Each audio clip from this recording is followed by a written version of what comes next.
যেন সফল হয়। আগামীকালের সম্মেলন থেকে যেন আমাদের শহীদ হওয়ার ঘোষণা দেওয়া হয়। পাকিস্তানে যদি 10,000 শহীদ হয়ে খতমে নবুয়তের বিল সংসদে পাস করতে পারে, ও যুবক যদি আল্লামা মধুপুরী ডাক দেয়, আমরা প্রয়োজনে সংসদ ঘেরাও করে 50,000 শহীদ হয়ে যাব। এরপরও বাংলার মাটিতে খতমে নবুয়তের বিল পাস করতেই হবে, করতেই হবে, করতেই হবে, করতেই হবে।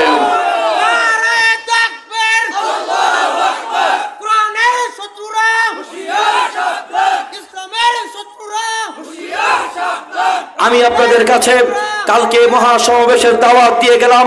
আমরা যারা পারি ইনশাআল্লাহ যাব, না গেলে কামিয়াবির জন্য দোয়া করব।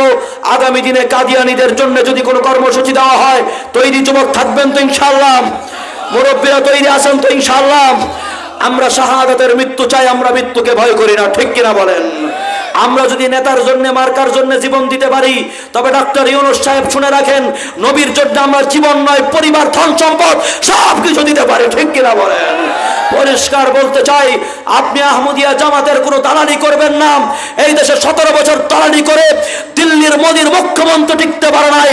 আপনার মতো ইউনূসকে পরোয়া করার সময় আমাদের নয়।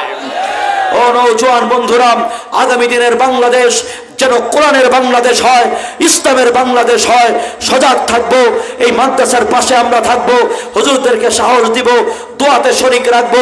ইনশাআল্লাহ যুবকদের চোখের পানি যদি কবুল হয়ে যায়, আল্লাহ এই যুবকদের মাধ্যমে এখানে একটা স্থায়ী প্রতিষ্ঠান করেও দিতে পারেন।